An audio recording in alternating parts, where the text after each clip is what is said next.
Good morning. It's good to be here with you. So we gathered today to celebrate Dia de Muertos. This is a celebration that we hold every year to remember those we've lost. It helps us heal from grief that can be overwhelming after the loss of someone that we've loved. Our first celebration, the Dia de Muertos, was part of our Sunday worship in 1998. I worked with our then settled minister, Judith Meyer, to introduce this ritual to our community. It happened a few short weeks after my husband had passed away and after the celebration of his life that took place in this sanctuary. My husband's death was expected, but still, I was in shock in that first Dia de Muertos service. Still, I did it because I knew that I could not avoid the grief. I knew I had to engage rituals that would help me move through my grief. Engaging a Dia de Muertos ritual every year became part of my grief work and one more step in my healing journey. What the Dia de los Muertos rituals gives us is an opportunity to face death of those we've lost and face it in meaningful and healing ways. It teaches us that death is not something to fear, but a normal part of life. We can look at it, we can approach it directly. Doing so does not take away from living, rather it enriches it. So let's gather together to engage in the celebration of life. Come, let us worship together.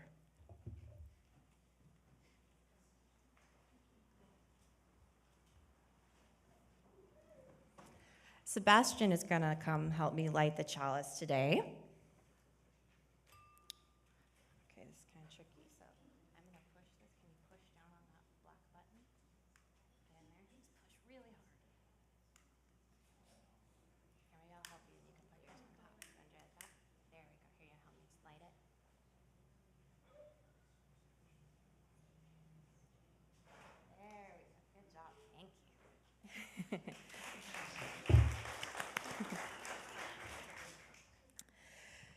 So the figure of La Catrina, the well-dressed female calavera, who is now a ubiquitous symbol of Dia de Muertos, was created by a Mexican illustrator in the early 20th century, but harkens back to deeper stories that blend indigenous Mexican traditions with Catholic religious practice, and in our context in Los Angeles, the rich cultural fusion of the uniquely Mexican-American culture.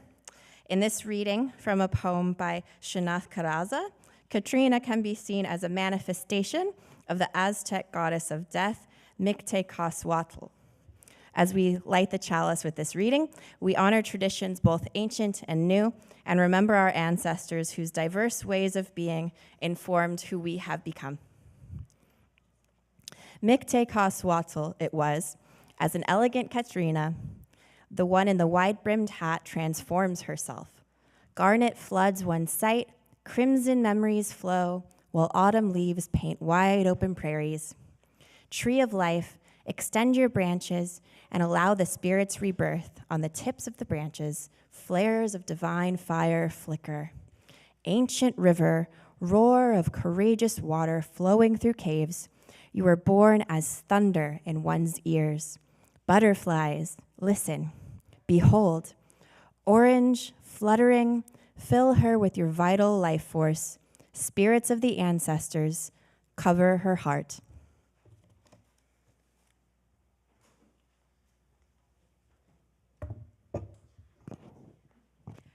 Greetings and welcome to the Unitarian Universalist Congregation of Santa Monica.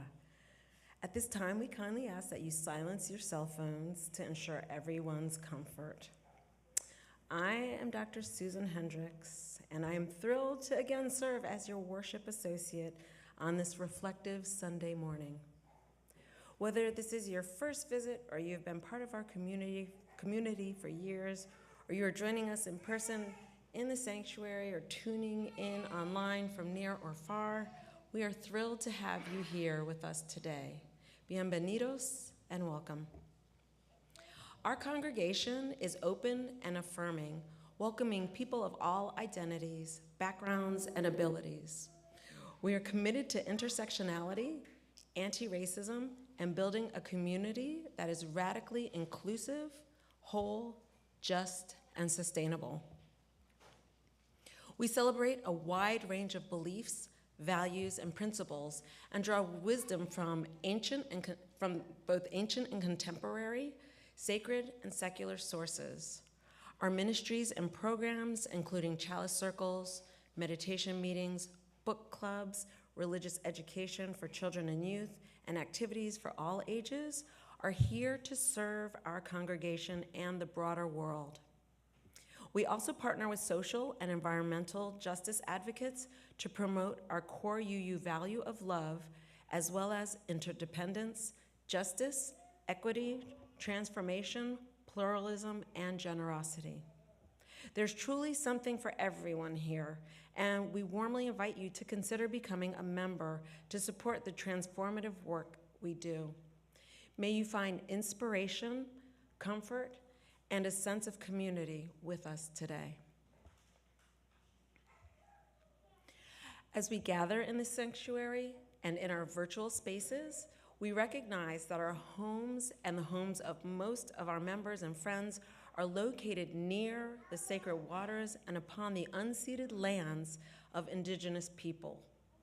This is the traditional home of the Tongva, Gabrieleño, Keys, Ventureño, Fernandeño, Tataviam, and Chumash tribes, amongst others, and we remember their presence here, the painful histories of this land, and the ongoing struggle for equity, justice, and sovereignty. We have a few announcements this morning. All are invited after the service in celebrating the marriage of our interim director of religious education, Jessica and James Tenhaven Place. Yeah.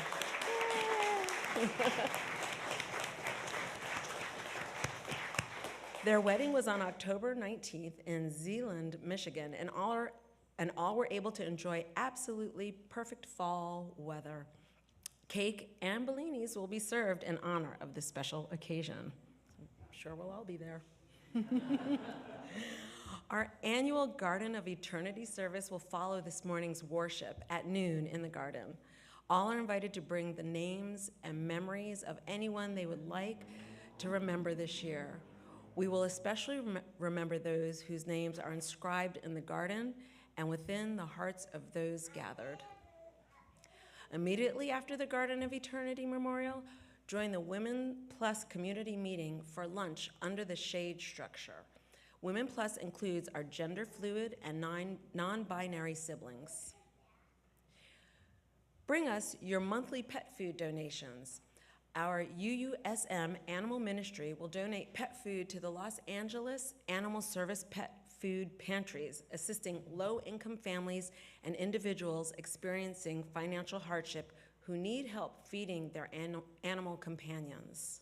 Drop off at the monthly UUAM table after Sunday services on the 10th of November and the 8th of December.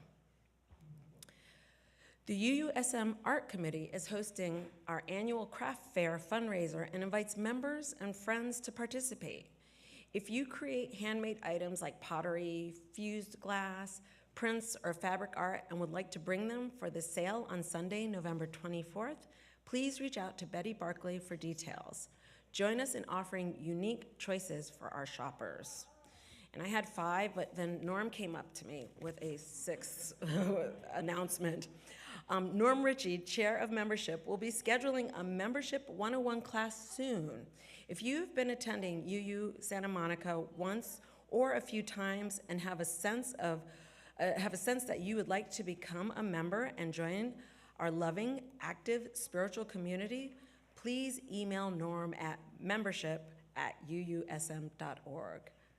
And for more information, please stop by the visitors table in the courtyard after the service. All right. Now, Even though, I know, really, even though it wasn't in the order of service, it is a time to greet your neighbor. So it's that time to greet friends and neighbors who maybe you haven't seen in a while, or maybe you just saw them a few minutes ago. We'll take a few minutes to say hello to those who are familiar to you, and please be listening for Ryan's cue to return to worship.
Please rise in body and spirit for our brave hymnal number 10, What a Love.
Love is the doctrine of this church.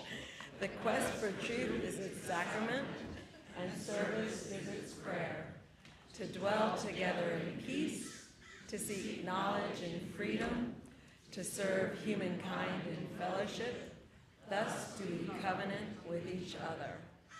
El amor es la enseñanza de esta iglesia. Buscar la verdad es su sacramento y el servicio es la oración. Vivir juntos en paz, buscar el conocimiento en la libertad, servir a la humanidad en comunión. Así es como convenimos unos a otros.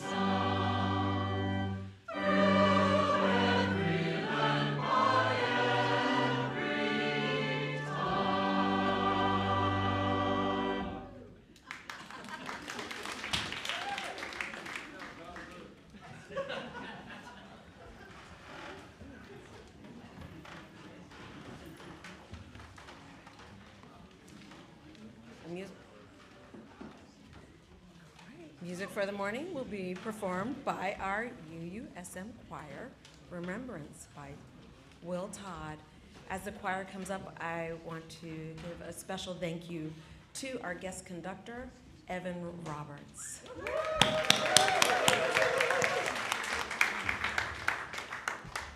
sung here many times on a Thursday, but I've never had the privilege of being here on a Sunday.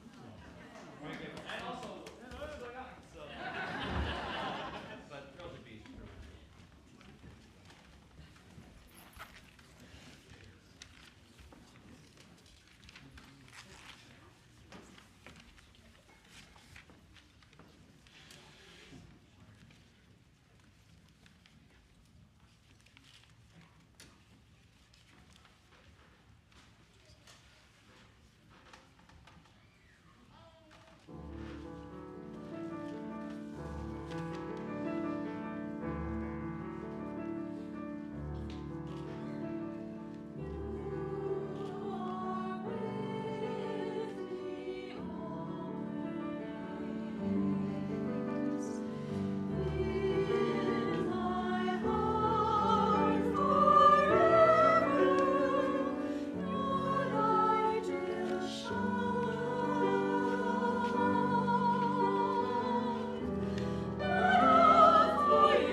Thank you, choir, for that beautiful piece.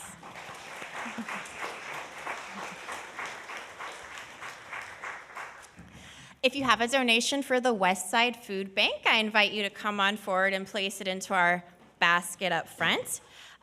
We've been partners in collecting food for the West Side Food Bank for many years, and if you'd like to donate food items, they can use things in large quantities such as pasta, pasta sauce, granola bars, breakfast cereal, and so we're always welcoming folks to bring in their donations. Thank you, everyone. And as my younger friends are already up here on the steps bringing their donations forward, we can come join Vilma up here because she is going to lead us in our very special story for Dia de Muertos. Hi, everybody. So I'm going to suggest that you sit on the floor, not facing out that way, but facing up here. There we go. Let's get all our friends over there watching. I'll give you some time to gather. Theo, look up there. We're going to have something special, okay? So everybody else, everybody ready to read the story, to listen to the story? Okay, so hold on. Let me get my thing over here all set up too. There we go. All right. So today's story is, yes, Uncle Monarch and Dia de Muertos. They're here, Lupita cried as she ran toward the house. She ran to the rocking chair where her uncle sat, and she touched his arm. When he opened his eyes, she whispered, "They're here." "Are you sure?" he asked. Quickly, quickly, Niña, hand me my cane. It's best of luck to see them arrive." Tío Urbano struggled to his feet, his knees cracking like the wooden floor underneath him. He put his hand on Lupita's shoulder. They walked out of the house and watched as the first monarch butterflies fluttered to the safety of the trees. Lupita put out her hand, and a tired monarch landed on it. It stayed there calmly for a moment before flying off to blend with the others. Tío Urbano said, "Pequeña, do you remember what I have told you ever since you were a baby?"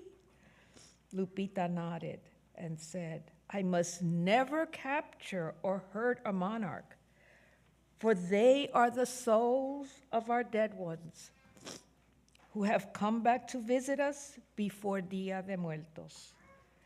Tío Urbano put his arm around Lupita and said, "Never be afraid of the dead, for those who loved us can never hurt us. We will always miss them. It is a blessing to receive the butterflies before Dia de Muertos, when we show those who have passed that we are treasured and not forgotten. Besides, it's a pleasure to see butterflies return every year." Day after day, Lupita and Tío Urbano watched as the butterflies filled the trees until there were millions in the woods. On sunny days, they flew about searching for food and water until the forest was a quivering blur of orange and black. On cloudy days, the butterflies didn't take wind. Instead, they clung to the tree trunks, pressed tightly together for warmth. Soon after the arrival of the butterflies, Lupita got ready for Dia de Muertos. Her father set up an ark of marigold flowers. He strung rings of papel picado from one end of the living room to the other. Later, Papa set up the altar and displayed the photos of family members that had died.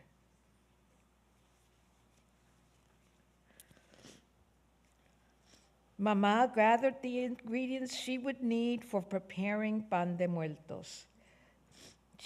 And the mole, and tamales, tortillas, atole, arroz, y frijoles. All of these were things that the dead had enjoyed in life and now enjoyed in spirit. Lupita cleared a path that led from the altar to the street. She knew exactly how she would make the trail of petals of marigolds that would guide the spirits home. This year, it would be as wide and thick as possible so no one would get lost. Everything was done as last year, except the Urbano couldn't help in any way. He sat wrapped in blankets and dozed most of the day, mumbling in his sleep. When he was awake, his bones weren't aching. He watched the butterflies. So now we're going to take a little break in our story, do some other things, and then we would come back and finish our story. Thank you. Oh, now we're doing the altar. Okay, so there's no hand mic.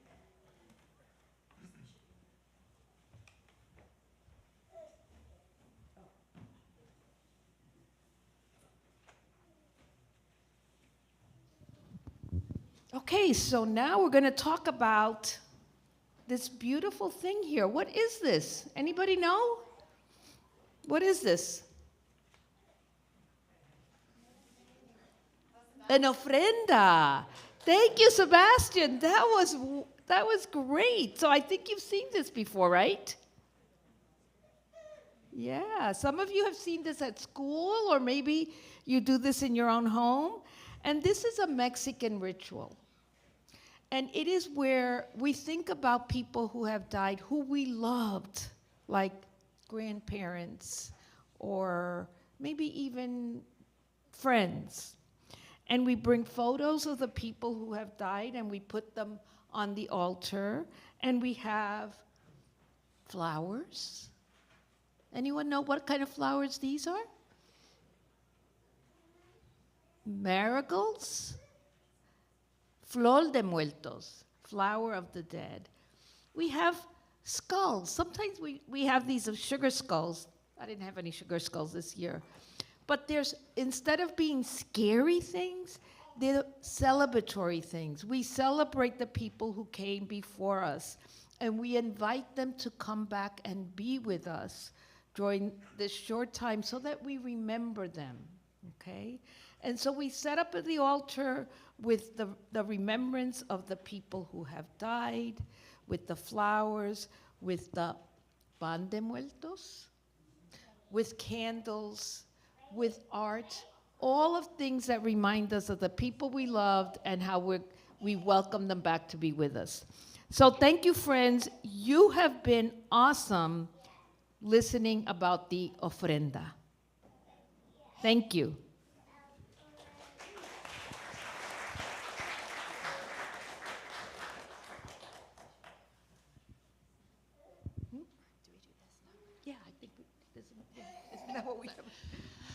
Sorry, we're deciding who's going to say what, but we're here.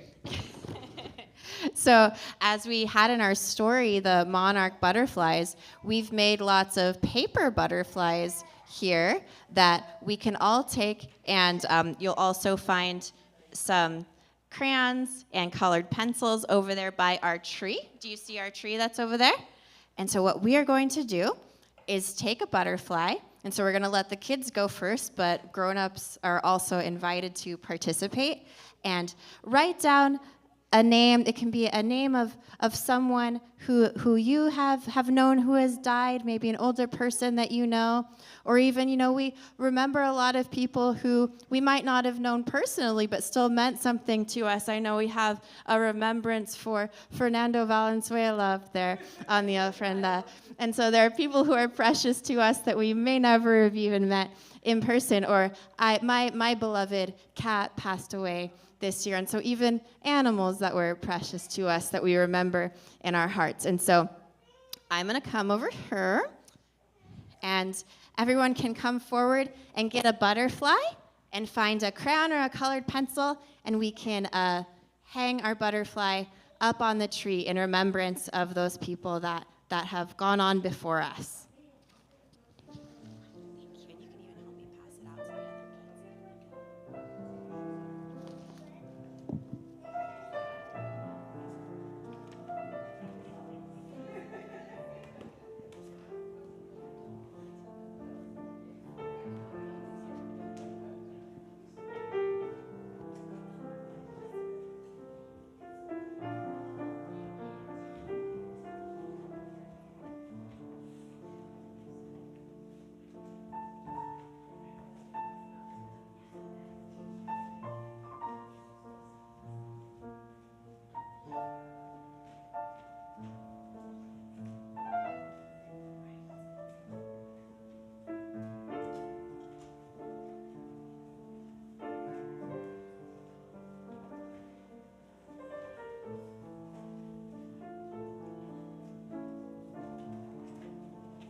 Thank you so much, everyone, for look how beautiful our tree has become.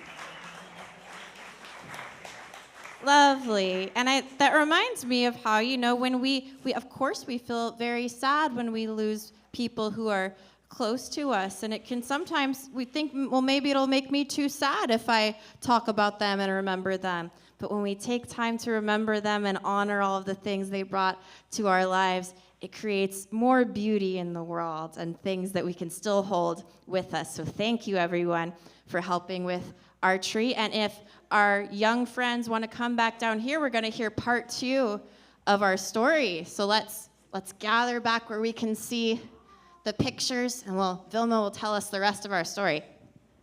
Yeah, we've got more to go.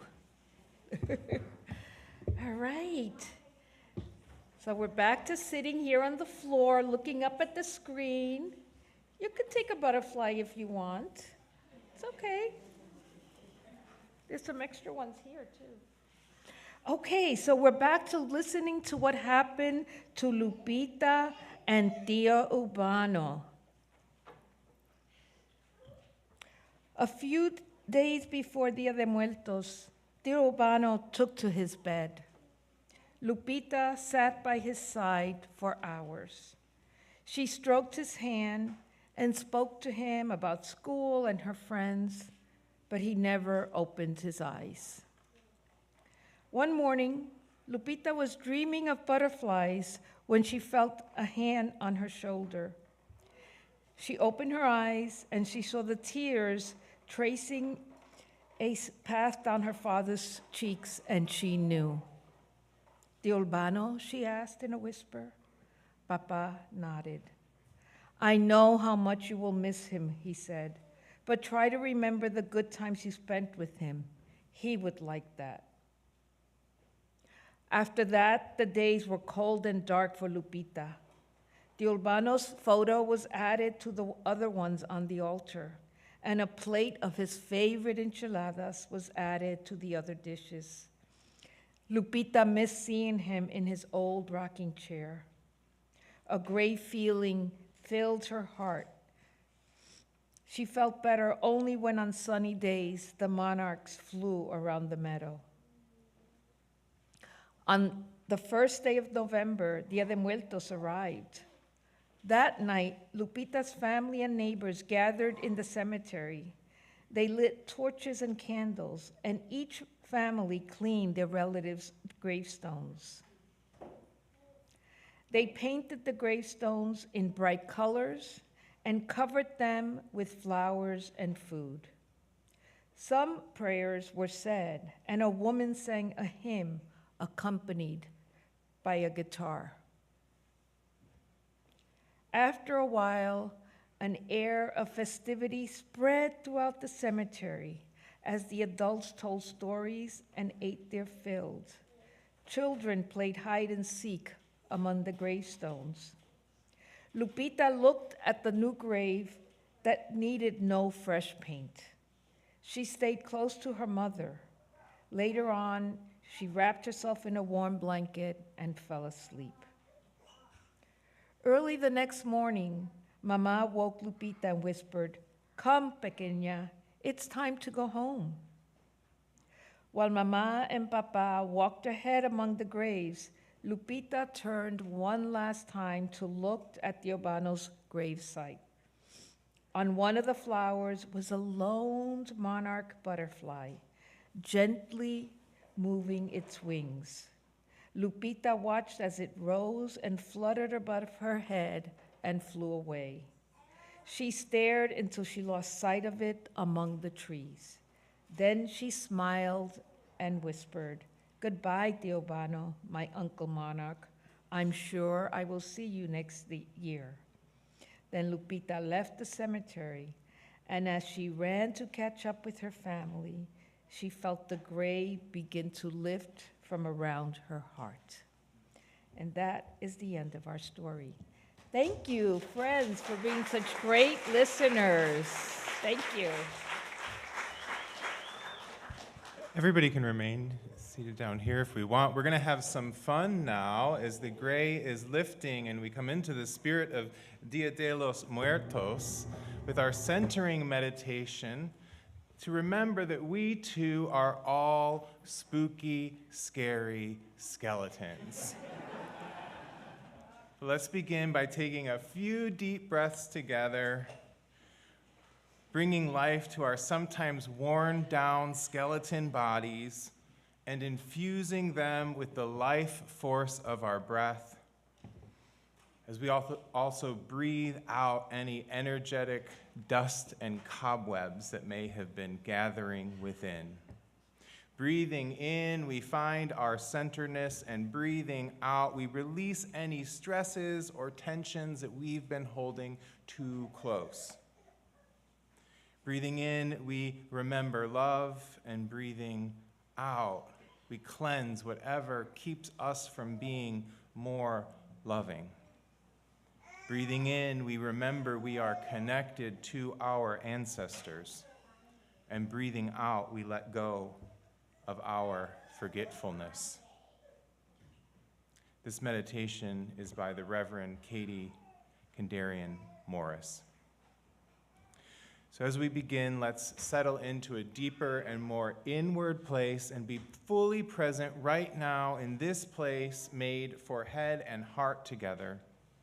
We might begin to feel how our own bodies are not only flesh and blood, but are skeleton bones as well. No matter how old we are, no matter how we move from place to place, we humans are skeletal beings. So you are all invited to this embodied meditation. First, as we make ourselves more comfortable, let us feel the various parts of our bodies, beginning with the tops of our heads. And feel the skull. There's a skull inside there. Your cheekbones, the teeth in your mouth. Try opening and closing your jaw. There's a skull in there. And now let's try moving our shoulders, our clavicle or our collarbone and our scapula, the bone that connects our upper shoulder bone to our upper arm. And now let's feel how our breathing expands and contracts our ribs. We can feel our ribs as our lungs expand. Now, as we can, let's have our arms go wide and big all the way down to our fingers. We have skeleton bones in our fingers, too. Raise them up and back down. And now our legs. Consider your femur, your thigh bone. Folks who are sitting may move their femur, if you can, one at a time, up and down. And now your toes. Imagine the bones inside of your toes. Wiggle them if you can. Feel the movement and the stillness of bones that are also pieces of our bodies. The calacas, the calaveras, or skulls of those living and dead are not so different. They remind us that we too are mortal and that we are connected by love that shines through our lives. Let our breath connect us with our loved ones gone before us. And let us listen as we meditate now briefly in silence.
Amen.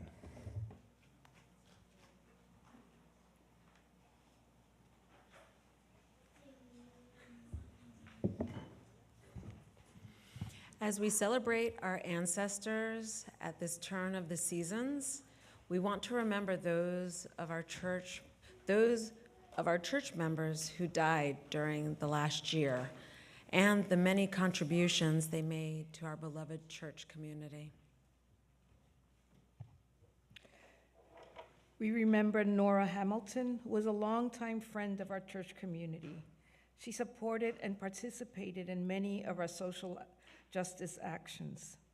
Nora was also a sociologist and professor at USC for more than 4 decades. She taught courses on immigration and political development, international migration, and Central American immigrant communities. Her commitment to research was inseparable from her passion for social justice. She was a key figure in the Sanctuary movement, which aimed to understand Central American migration in the context of US-sponsored civil wars.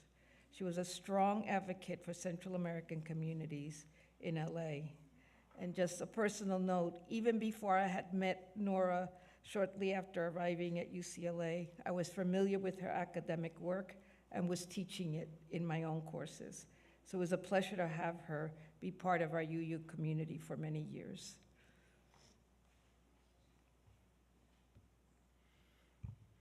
Alan Cranis, husband of longtime church member and YRUU advisor Liza Cranis, and father of Sam Cranis, who grew up at UUSM, died in June of this year. Alan was an avid reader who enjoyed coffee and Guinness. His professional life included entertainment and corporate public relations. He was a student advisor at the California Graduate Institute and Brandman University at the University of Massachusetts. In his retirement, he wrote book reviews, mainly murder mysteries, for the online blog Bookgasm.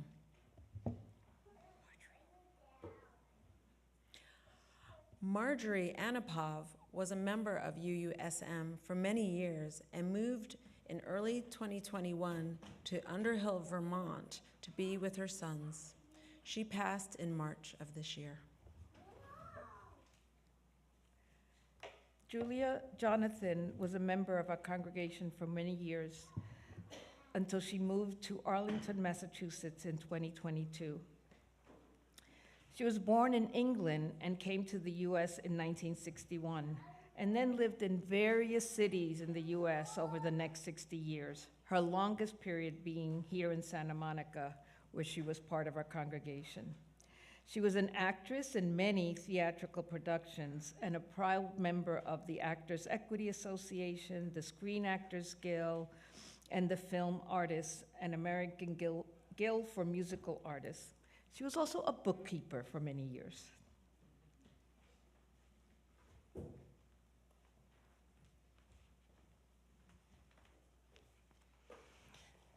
Thank you for sharing those remembrances of the people in our community who have moved on from being with us.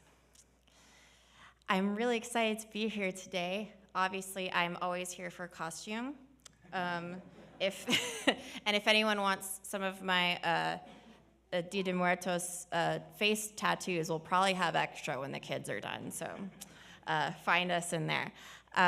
But growing up in Arizona and Southern California, kind of between those two places, I was surrounded by celebrations of Dia de Muertos.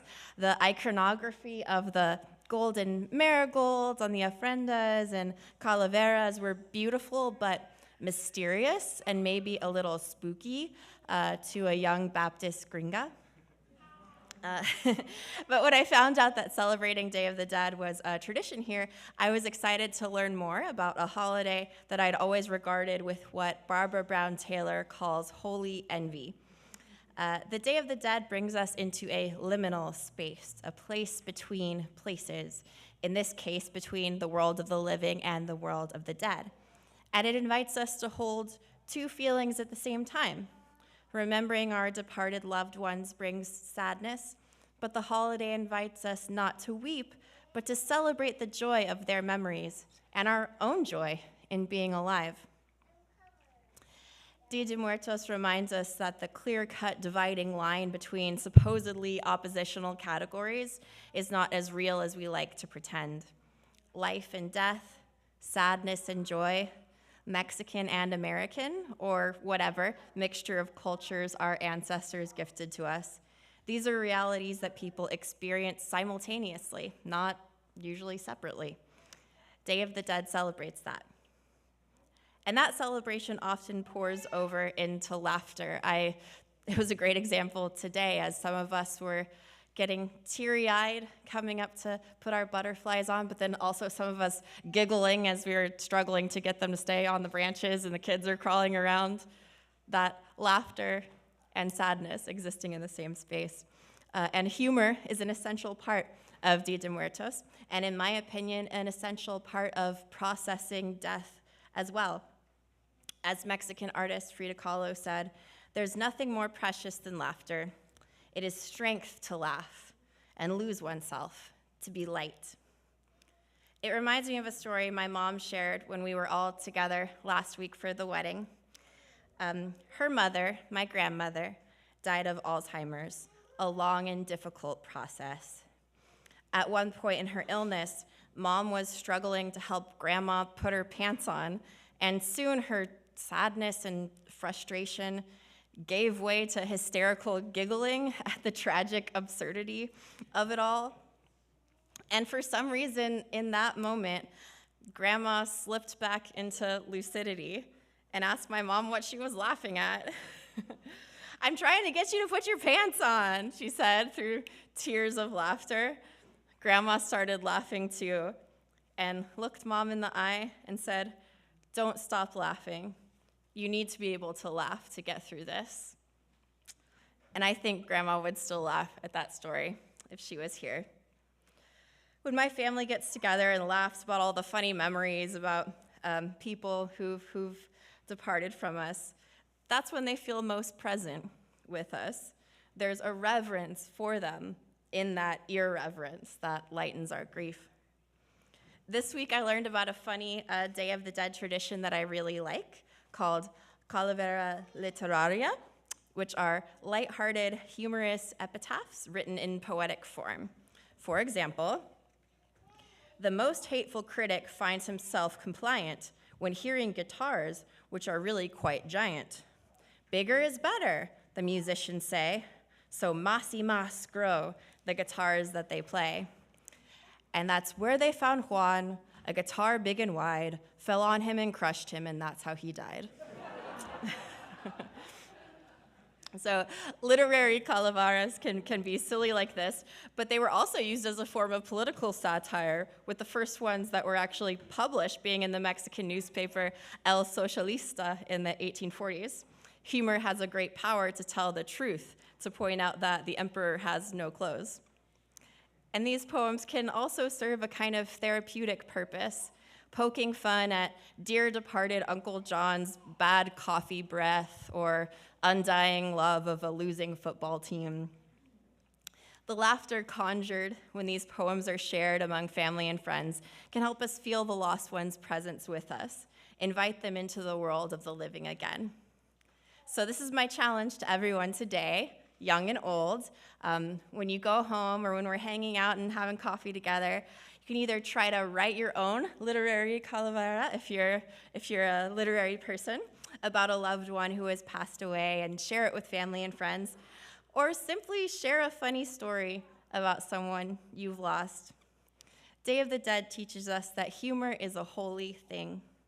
Laughter and tears, joy and sorrow, the living and the dead can all be invited to the party. May it be so.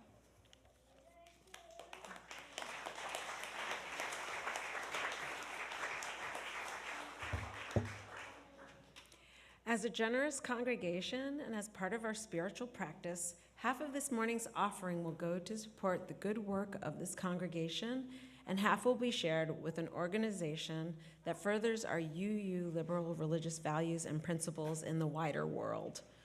Within our congregation, your offering goes to support the work of the Faith in Action and the Intersectional Anti-Racism, Anti-Oppression Commissions, the Social Justice Committee, the Pastoral Care Associates, the Art Committee, the Hunger Task Force, the Worship Associates, and various other teams, committees, forces, and ministries. In addition, half of our Sunday offering this month will go to the Santa Monica Area Interfaith Council.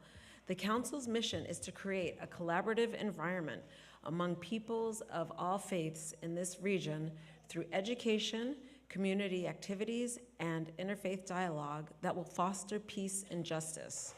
The council organizes the annual MLK Interfaith Breakfast, an annual Interfaith Holocaust Remembrance Day, and protests and rallies such as the latest Reproductive Justice is Life rally to counter the Right to Life rally on the Santa Monica Pier. We invite you to contribute in whatever way feels right for you. The options are displayed on the slide behind me and are gratefully accepted. And if you're new or visiting or simply prefer a more traditional method, cash or checks, you're invited to place your offering in the offertory bags that will be passed around shortly. Thank you for all that you give monetarily, through your volunteerism and your care to support the life of our congregation and the community beyond our walls. The ushers are invited to come forward. Your offer will now be gratefully received.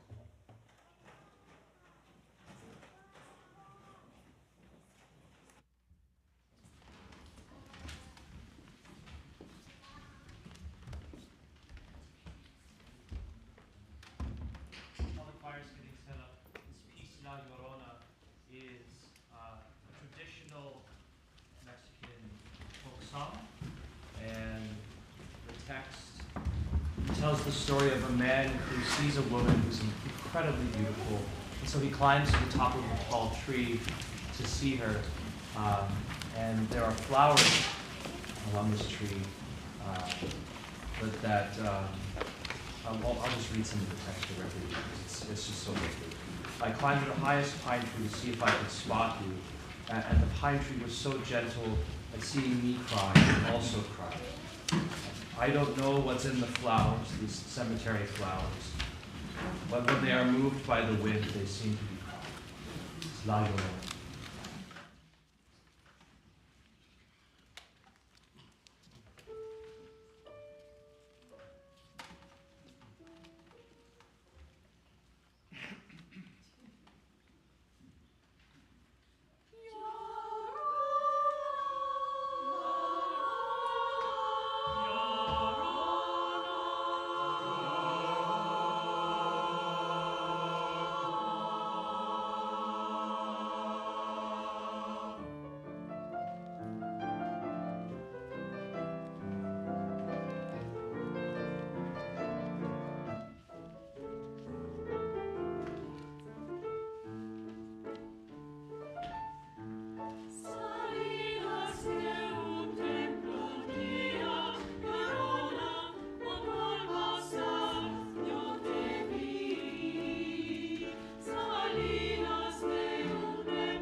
so new.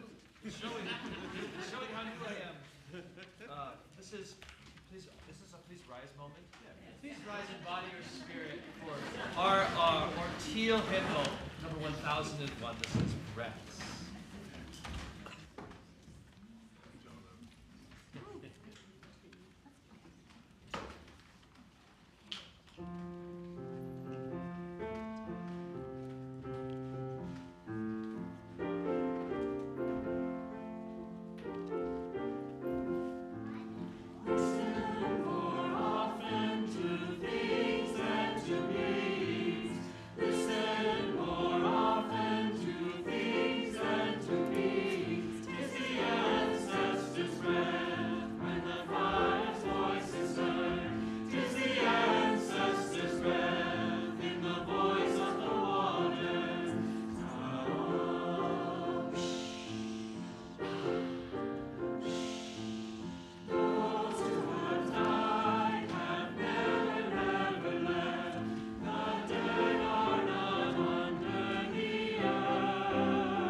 As we all celebrate life and death and observe our beautiful butterflies that we have learned from, hear these words of Frida Kahlo, first in Spanish, and then I'll provide translation. Nada es absoluto. Todo cambia, todo se mueve, todo gira, todo vuela y se va. Nothing is absolute. Everything changes, everything moves, everything revolves, everything flies and goes away. May we all remember to savor the many flavors of life in memory of those who we still carry in our hearts.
Sebastian is here going to help me extinguish our chalice. So as we keep this light in our hearts, along with all the lights of those we have lost, we'll close our sacred space today and reconvene definitely for some of that cake that I heard about.